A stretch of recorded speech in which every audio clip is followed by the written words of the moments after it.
Selamat pagi anak-anak semua. Jumpa kembali dengan saya di MT Channel Fisika. Kali ini saya akan membahas tentang tegangan permukaan, kapilaritas, dan viskositas.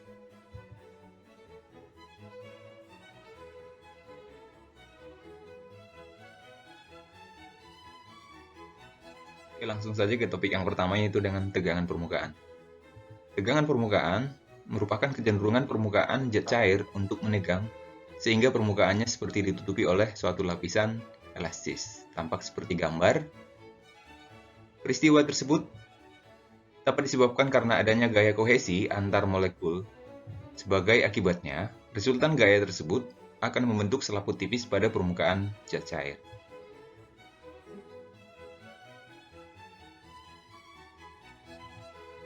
Formulasi tegangan permukaan. Tegangan permukaan didefinisikan sebagai perbandingan antara gaya tegangan permukaan F dengan panjang permukaan D. Persamaannya seperti berikut. Gamma sama dengan F per D. Gamma itu disebut dengan tegangan permukaan. F adalah gaya tegangan permukaan, sedangkan D adalah panjang permukaan. Misal ada sebuah kawat berbentuk U seperti gambar, kemudian ada sebuah batang yang bebas bergerak, lalu kita berikan ke lapisan sabun, kemudian kita angkat secara vertikal seperti gambar, maka nanti kondisinya batang L tidak akan jatuh akibat gaya tegangan permukaan yang menahan. Ya, karena terjadi keseimbangan, sigma F-nya sama dengan 0. Oke, jika ditanyakan berapakah berat batang sehingga dia masih dapat seimbang, maka bisa kita jawab, sigma F sama dengan 0, F sama dengan W, maka berat batangnya sama dengan F, di mana F-nya di sini adalah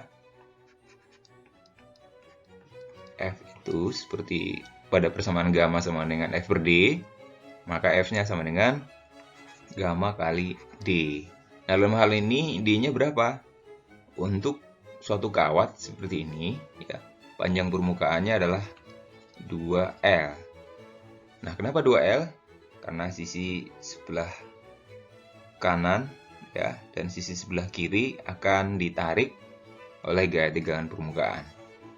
Maka berat batangnya akan sama dengan gamma kali 2L, berarti 2 gamma L.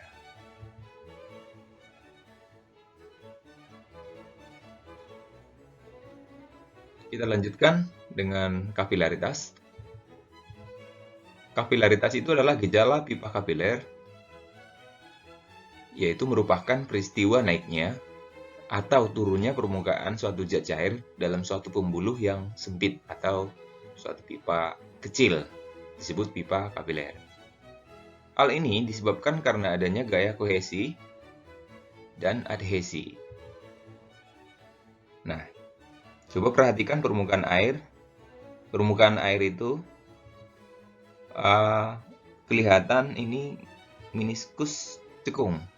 Sedangkan kalau permukaan raksa kelihatan meniskus cembung. Nah, kenapa terjadi meniskus cekung dan meniskus cembung? Yaitu adalah karena gaya adhesi dan kohesi, di mana meniskus cekung itu karena gaya adhesi lebih besar daripada kohesi. Artinya, gaya tarik-menarik antara partikel air dan dinding lebih besar daripada gaya tarik-menarik antara partikel air dengan partikel air tersebut. Sehingga air akan tertarik ke dinding. Untuk meniskus cembung, itu gaya kohesi lebih besar daripada gaya adhesi. Akibatnya, karena gaya tarik antar partikel dan partikel lebih besar daripada gaya tarik antar partikel dan dinding, akibatnya sifat mengumpul antar partikelnya tinggi. Nah, maka disebut nanti meniskus cembung untuk raksa. Nah, seperti gambar.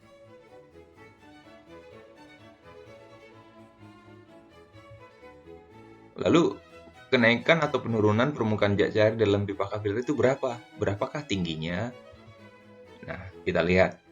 Apa yang mempengaruhi ketinggian cairan dalam pipa kapiler? Nah, kita amati yang pertama untuk air. Untuk air, permukaannya adalah cekung. Kemudian karena ada gaya tegangan permukaan yang arahnya seperti gambar.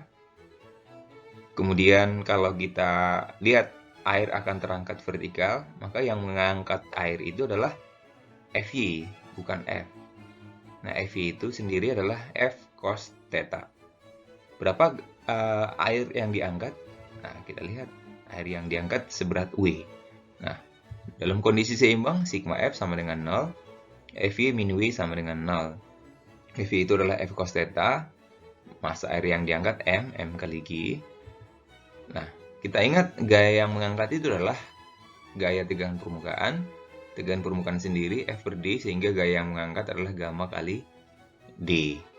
Nah, dalam kasus ini, D-nya atau panjang permukaannya adalah keliling pipa, karena setiap keliling pipa atau setiap dinding itu akan menarik permukaan air. Maka nanti D-nya 2VR.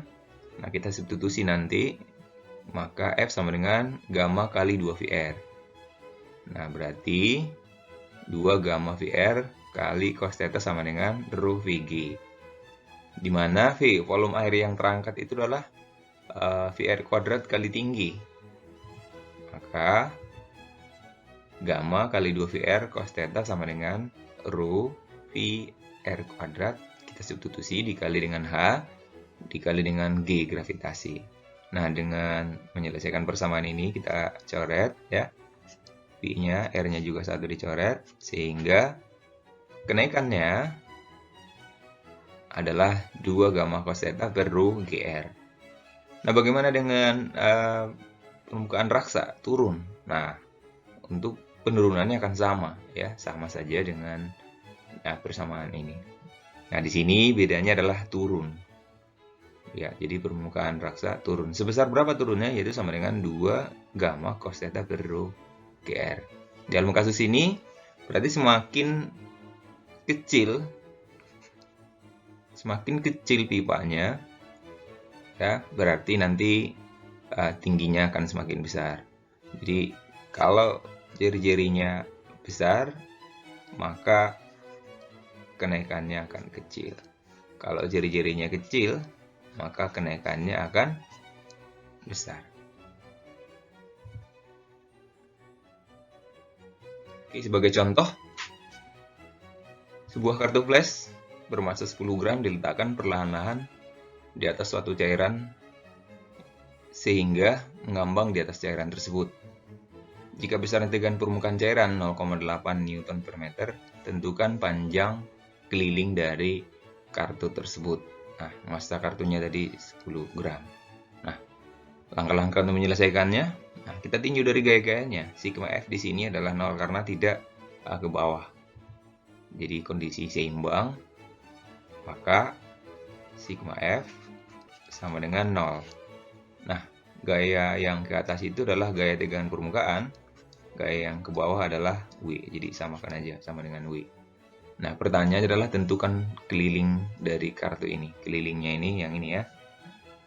Oke, F-nya itu sama dengan apa? Gaya tegangan permukaan. Nah, mengingat gamma sama dengan F per D, sehingga gaya tegangan permukaannya sama dengan gamma kali D. Nah, D-nya adalah panjang permukaan. Panjang permukaannya, di manakah panjang permukaannya? Yaitu adalah kelilingnya. Jadi, sekeliling dari kartu ini akan mendapatkan gaya tegangan permukaan ke atas. Nah, maka kita substitusi saja gamma kali D sama dengan M kali G. Pertanyaannya berapakah keliling? Sama dengan mg per D. Masanya tadi 0,01 dikali percepatan gravitasi 10 dibagi dengan ini gamma ya. Gamma 0,8. Berarti sama dengan 0,1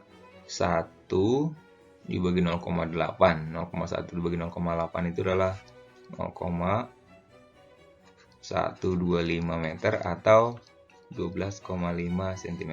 Jadi panjang kelilingnya ini 1, 2, 3, 4. Nah, panjangnya adalah 12,5 cm.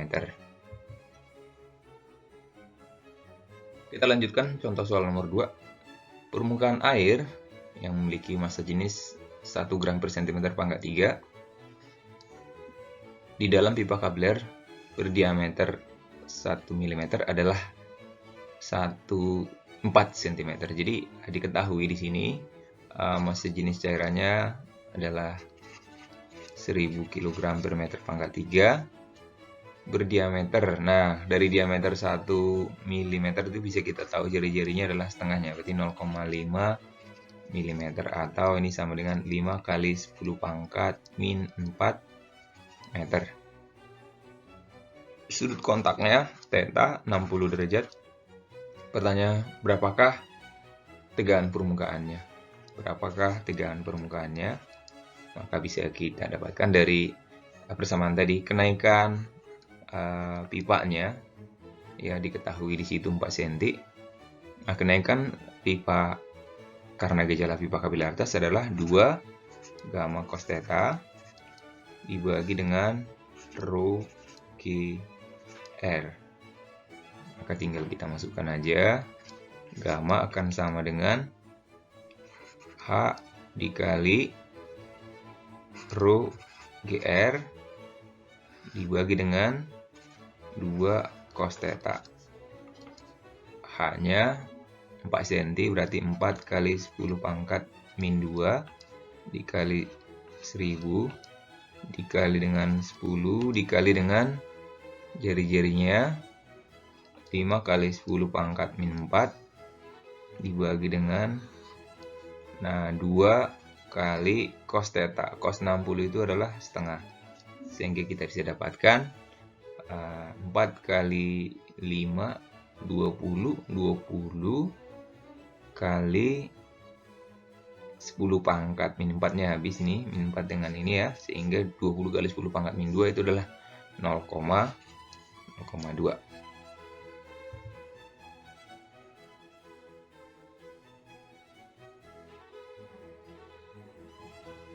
Nah, sekarang kita lanjut dengan viskositas. Viskositas itu adalah ukuran kekentalan fluida.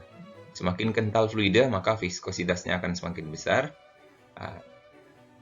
Jadi nilai kekentalannya disimbolkan dengan eta. Untuk fluida ideal, eta itu sama dengan 0. Jika fluida bergerak dalam pipa dengan kelajuan tertentu, maka gerakan fluida akan dihambat oleh gesekan fluida dengan pipa. Jadi fluida dengan pipa akan bergesekan. Gaya gesekan tersebut disebut dengan gaya Stokes. Jadi mirip dengan dinamika. Ketika suatu benda atau balok bergerak di atas bidang datar, maka balok akan bergesekan dengan lantai. Nah, besar gaya gesek untuk fluida ini disebut gaya Stokes. Demikian juga jika sebuah benda dijatuhkan dari atas permukaan fluida, maka gerakan benda tersebut akan dihambat oleh gesekan fluida. Besarnya gaya gesek tersebut tergantung pada kelajuan, viskositas, dan bentuk geometris benda atau K. Nah, untuk bola, bentuk geometrisnya adalah 6 VR.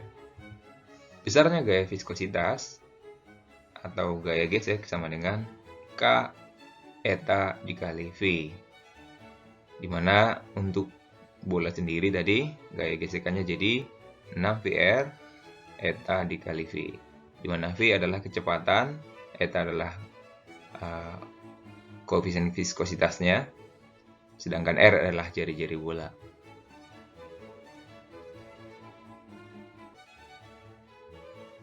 Ya, bagaimana cara menentukan viskositas suatu cairan?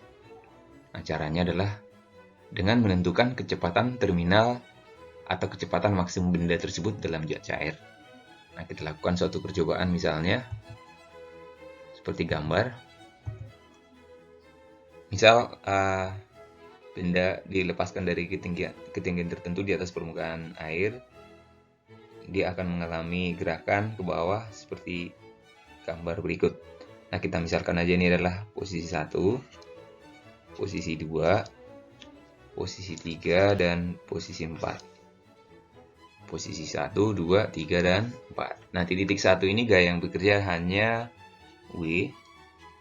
Tapi di posisi 2, gaya yang bekerja sudah ada 3, yaitu W dan gaya apung, serta satu lagi.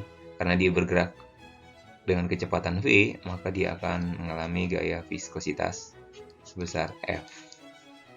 Lalu, ketika makin ke bawah dia semakin besar kecepatannya, maka gaya viskositasnya juga akan meningkat. W, FA, dan gaya viskositas FF. Lalu, jika nanti kecepatannya sudah bertambah lagi, tidak bertambah lagi kecepatan bendanya ke bawah, maka dikatakan kecepatannya itu sudah konstan. Berarti gaya viskosnya sudah nggak bertambah lagi. Nah, kapan itu terjadi? Yaitu pada saat sigma F-nya sudah 0. Artinya, percepatannya sudah 0. Percepatan sudah 0 berarti kecepatannya maksimum. Jadi, kecepatan terminal dicapai saat sigma F sama dengan 0 atau saat V terbesar lah. Nah, kemudian V terbesar dicapai saat A sudah 0. A sama dengan 0 berarti sigma F sama dengan 0. Sigma F sama dengan 0 berarti FA tambah gaya viskosnya sudah sama dengan W. Nah, kita mau mencari kecepatan terminal sehingga gaya viskosnya sama dengan W min gaya apung. Nah, gaya viskosnya adalah 6 VR dikali eta dikali kecepatannya. Kalau ini sudah sama dengan 0, berarti ini juga kecepatan terminal. W-nya adalah mg min gaya apung rho fluida kali G kali V. Nah, berapakah kecepatan terminalnya? Sehingga kecepatan terminal bisa kita tuliskan mg dibagi, ya gitu ya, mg dikurang rho fluida dikali G kali V dibagi dengan 6V kali R dikali dengan eta. Nah, kalau kita selesaikan persamaannya, M itu adalah rho benda dikali G dikali V dikurang rho fluida kali G kali V dibagi dengan 6VR eta.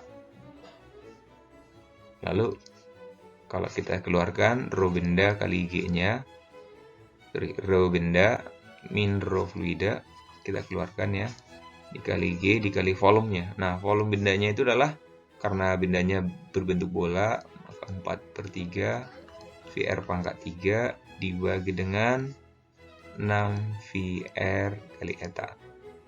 Oke, dengan menyelesaikan persamaan ini, V-nya dicoret, R pangkat 3 jadi R pangkat 2, 4/18, ini dikecilkan lagi sehingga hasil sama dengan 2/9, dikali dengan rho benda min rho fluida, dikali di G dikali R kuadrat dibagi dengan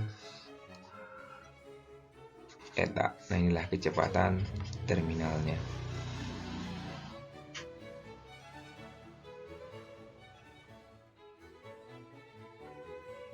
Ya, contoh soal. Suatu benda berbentuk bola dengan jari-jari 1 cm dijatuhkan bebas dalam suatu cairan dengan massa jenis 800. Dari eksperimen didapatkan kelajuan terminalnya adalah 4,9 dan massa jenisnya adalah 9.800, percepatan 9,8. Pertanyaannya adalah tentukanlah viskositasnya. Nah, viskositas didapatkan dari kecepatan terminal. Kecepatan terminal itu sama dengan 2/9 dikali rho benda min rho fluida dikali G dikali R kuadrat dibagi dengan eta. Maka bisa kita dapatkan Viskositasnya jadi sama dengan 2/9 dikali dengan rho benda min rho fluida dikali G R kuadrat dibagi dengan kecepatan terminal.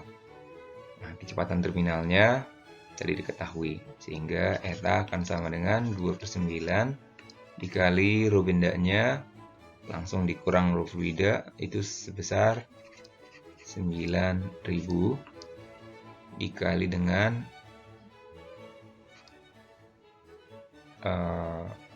G 9,8 dikali dengan jari-jarinya dikuadratkan, berarti 10 pangkat 4.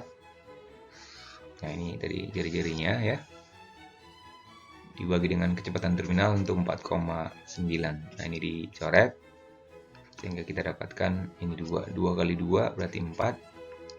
Dikali dengan 10 pangkat min 4. Dikali dengan 9 kali 10 pangkat 3. Dibagi dengan G.